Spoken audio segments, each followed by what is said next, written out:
You're a supplement, you're a salve, you're a bandage, pull it off. I can quit you, cut it out. You're a patient, I am love.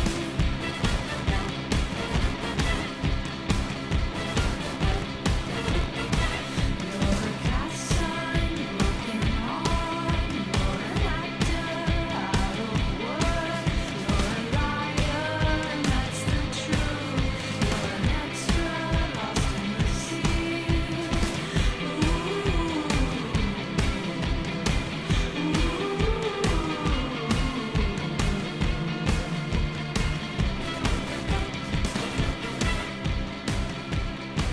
You're a boxer in the ring, with glass knuckles underneath. You're the curses through my Pheasant!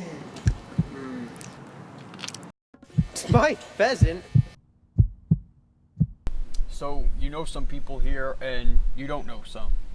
I shouldn't be here. It's fine, Horatio. I don't think anyone minds you being here. You were part of the Antoine's TV station family for years. Do you at least have ridiculously small appetizers on trays? We do. Then I will stay. I just can't do the movie, Rufus. I don't have time. Listen, it's the last in the Mikey and the Boys trilogy. They have the script, Marcel Foote is going to direct again, and they're shooting on one of those Ultra Pano Vision Sonic Biotechnic cameras, and all the other cast members are on board. You're the last piece of the puzzle. Listen, Rufus, I'm not your little acting puppet anymore. I'm a director now. When Ronaldo maintains relative obscurity while visiting the Panama Canal comes out, it'll make more money than all those movies combined. These movies are what made you a star, Ronaldo. Don't you owe it to them? It's the third in the trilogy. Be there to wrap it up nicely. And far beyond those petty films, Roof Man, I'm a serious filmmaker now. Ronaldo, you agreed never to call me Roof Man again. Also, what are Mikey and the boys gonna do now? We had Mikey and the boys exploit a paradox and nihilism. We had Mikey and the boys engaged in the aesthetic valuing of art. What the hell are they gonna do now? They can make their stupid movie without me. Well, you play Mikey. Otherwise, it's just the boys. The boys need Mikey, Ronaldo.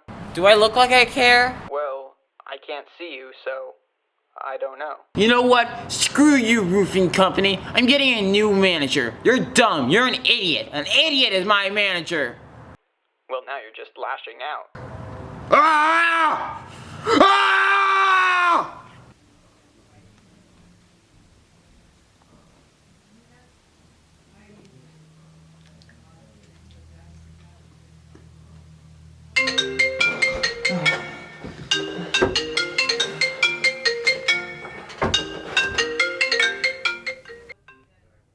Hello? Is this Barry DeMarks? Yes, I am in fact named the name which you spoke. Congratulations, Barry. You have won the lottery to be a contestant on America's #2 reality show, Love Unrequited Style. What? I love that show! Are you joking? I'm not joking, Barry. This is the real deal. No, you're joking. I don't know why I'd be joking. Why? Does my voice not sound official enough? You sound fine, but you just sound like my dad. That's because I am your dad, Barry. Surprise! What? How have you been doing, son? Well, not very good since you abandoned me when I was 6.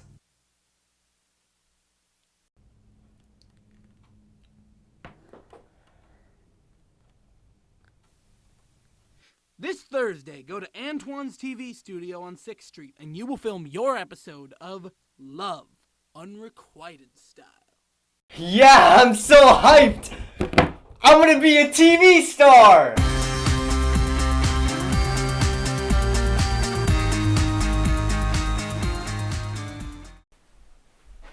Randolph, have you seen my script? It's in the drawer. You have to do that awful Irish accent. It's not awful. It's real. I'm Irish, laddie. I'm going on a date, so if she asks about the movie, I want to have the script. You're seeing Anne again? No, not Anne. I'm seeing Jacqueline. What about Eva? Just give me the script, Randolph. Bloody hell. Thanks a lot, Randolph.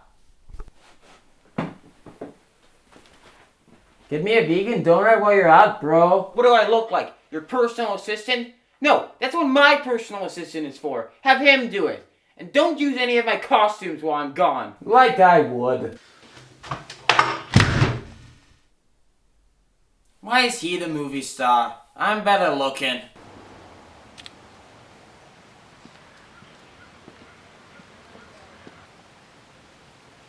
Hey, you're Horatio, right?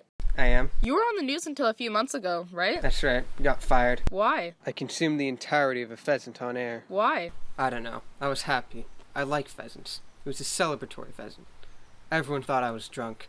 Then Jeffrey Finney made up a lie that I was an alcoholic and, people wanted to believe it. But I've never touched this stuff, save for the occasional mint julep. You never know who's gonna want to believe something or not believe something. What about you? What's your name? Madrid. That's your name? That's a place. Yes, it is. That's really your name? No. How are you involved with Antoine's TV station? I'm a newscaster. I think I took your time slot, actually. Oh, great. Yeah. Oh, I've been keeping busy. I'm reading this cool new book. Oh, I like reading. What's the book? It's called The Great Nihilist. It's about this group of high school drama students who write their own play, itself called The Great Nihilist. The lead, this guy named Ned, who is Anhedonia, the inability to experience pleasure, becomes Friedrich Nietzsche, by means of donning an extremely large prop mustache. He becomes too committed to the role, and eventually, in a life that exists inside the play, completely transforms into Nietzsche. In his life inside the play, he writes an autobiographical book called The Great Nihilist. And in it, somebody makes a movie called The Great Nihilist, and so on. It's pretty cool. Oh, sounds cool. Are you part of any subcultures? What do you mean? After the Third World War, all these subcultures and groups sprung up, like postmodernist, or post-sincerist. Try talking to one of those. Anything like that? Oh, I don't get out much, but I'm a boho, soho, freak, seek, chic. There are a lot of us in SoCal. That's cool. I myself am part of the UWCSOGD, the United West Coast Society of Gregarian Dilettantes. Oh, I've always wondered about them. What's that like? They're very exclusive, so they wouldn't let you in. To get in, you have to get a special letter of acceptance from Mr. Dilettantione himself, crusted in gold, with a singular Greek raspberry enclosed. If you choose to enter the UWCSOGD, you eat the raspberry. A technochip is installed in your brain, so the society knows if you want to be accepted, and Mr. Dilettantione tells you when you're meeting and stuff, because he's omnipotent. What if you don't eat the raspberry? Mr. Dilettantione plagues your dreams. Most people go insane from it. Oh, sounds like fun. It is a lot of fun. Isn't it kind of weird, though? Him coming into people's dreams and stuff? People have called him creepy, but it's just not like that. You'd understand if you met him. It's like Shakespeare's quote, "I am not what I am." Othello said that. Actually, Iago said that in Othello. I don't know about that. I do.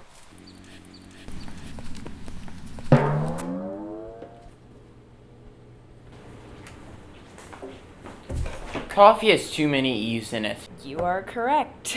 Sorry, Emily. I've been busy with my brother visiting. I'm preparing for my directorial on screenwriting debut. Ronaldo maintains relative obscurity while visiting the Panama Canal.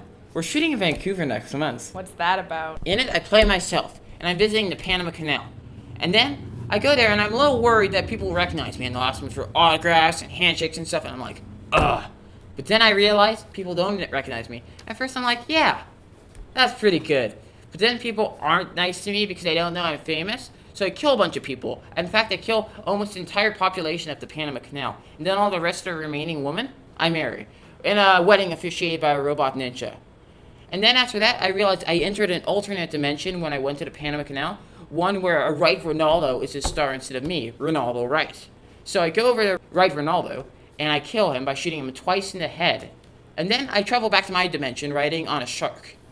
And then a crazed right Ronaldo fan comes over to my dimension, and I stop him using machine gun kung fu. Then God gives me the key to the universe, and I marry a bunch of women who come out of the ocean.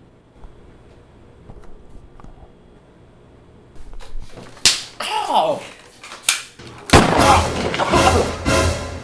What the hell was that for? I hate you. Is everything alright here? I just got shot! Sorry, my bad. My name is Ronaldo Wright. I need medical attention immediately. Can I get your autograph then? That was not the good time. My bad. In 2 years, I will move in with my cocaine-addicted cousin Vincent, and I too will get addicted to cocaine, accidentally shoot a ferret, and go to prison for 18 minutes. Hi, Horatio. It's Maxine. I know you didn't think they'd introduce a new character so late into the movie. Well, I know it's been a long time since we've seen each other, and I was wondering if you wanted to meet in Antoine's Park today. Horatio was in love with Maxine, and he falsely thought that she could love him for who he is, and not selfish reasons. Stupid Horatio. Okay, see you in half an hour then. Maxine was a musical manager, and managed many musical acts. When Maxine was 7 years old, she wrote a letter to Dr. Demento, the radio broadcaster who popularized many novelty musical acts, but he did not respond. Some attributed this to his being demented, but Maxine did not buy this excuse. She developed a lifelong vendetta against Dr. Demento and made it her life's goal to take his place as the most famous radio broadcaster specializing in novelty musical acts. This narration is over.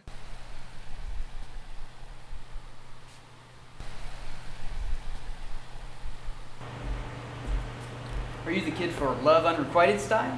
Yes, I'm Barry DeMarcus. I'm Fidel Finney, I direct this thing. Nice to meet you, kid. Nice to meet you too. Where do I go? You sit over there. That's Ava, the contestant, and that's Vincent, the other guy she's gonna reject. Okay.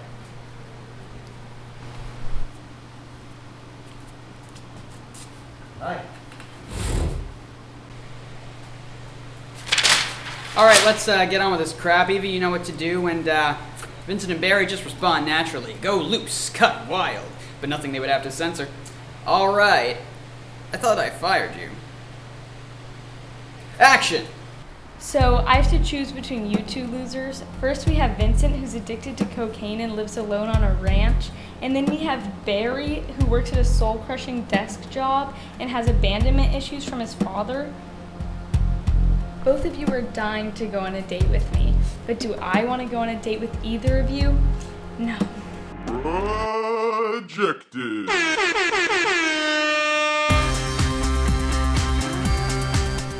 I guess that's why they call it love, unrequited style.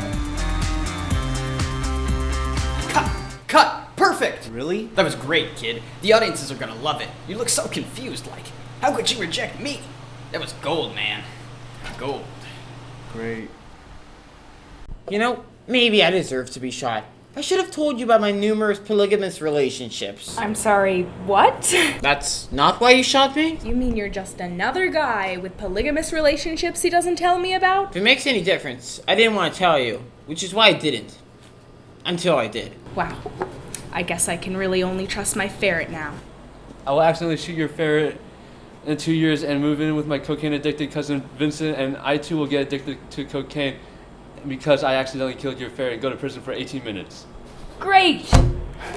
Jacqueline did not, in fact, think this was great.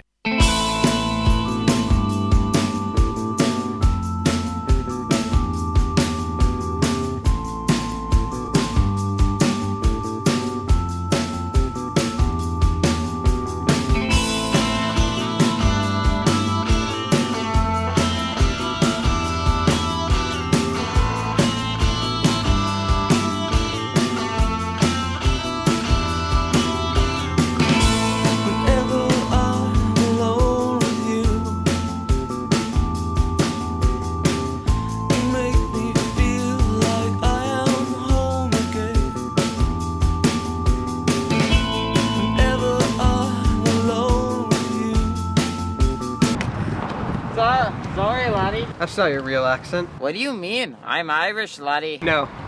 One time I guessed how many mixed nuts were in this glass case. There were 1,701. And I won a shirt that said Antoine's Mixed Nuts.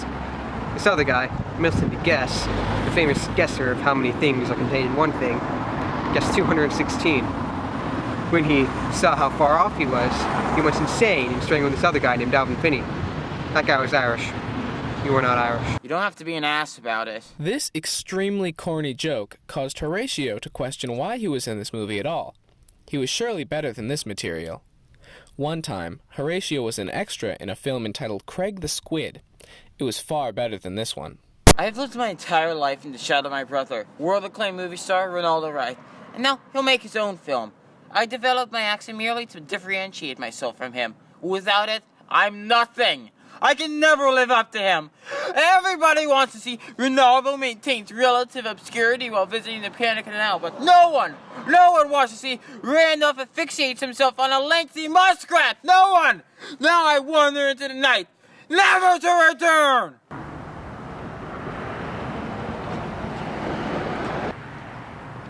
But it's day. I'm late. This is my end. Reduced to groveling on the floor. Why, Jacqueline? Why have you enacted such vicious violence upon me? Give me a break. Okay, so 2 years ago, I saw a ghost, and then this woman came up to me and was like, "Wow, you look like you've seen a ghost." To which I replied, "Yeah, I have. It was not a joke." But then she started laughing, and then these other people started coming over and laughing, and one guy died from laughing too hard, and then I went to court for murder. But I bribed the judge with a pet rock, and so I got off with like 2 seconds of community service. But then the people who thought I was so funny told me that I should become a comedian.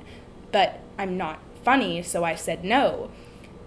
But then they held me at gunpoint, that popular place to point guns, and so I had no choice. So I hired this writer to write me some jokes, and I enjoyed some relative success. But then the writer got tired of me getting all the laughs for his jokes, so he revealed that he, not me, had written all the jokes, and I went to the court of public opinion, but I couldn't bribe the judge this time, so I was sentenced to remain in relative obscurity for life. And now the title of your movie... Ronaldo maintains relative obscurity while visiting the Panama Canal? Yeah, that title has given me significant post-traumatic stress disorder. Every week I get a call telling me to maintain relative obscurity, and every week it's from a different state, but it's the same voice! Oh.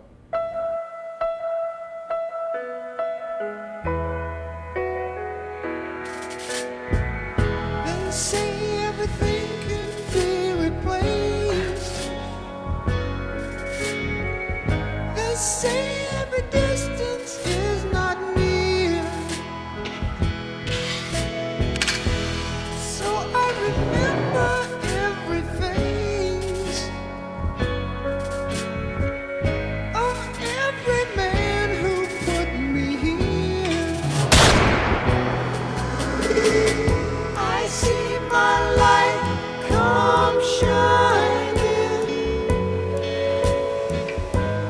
from the west down to the east. Any day now, I shall be released.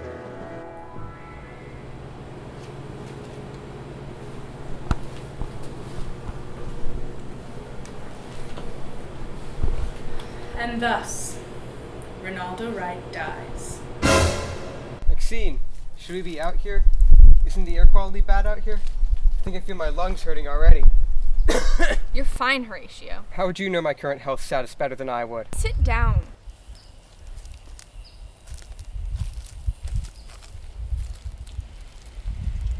I want to talk to you about something. Sorry, I'm late. It's fine. Do you know any novelty singers? No, it's not fine. I should be ashamed of myself. I'm pathetic. Not really. Yes, I'm pathetic. I'm sad and lonely. I have no one. I'm, sorry? But I love you. I'm sorry. It's fine.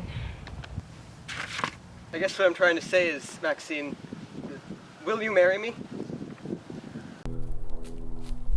Hey, that's Dr. Demento.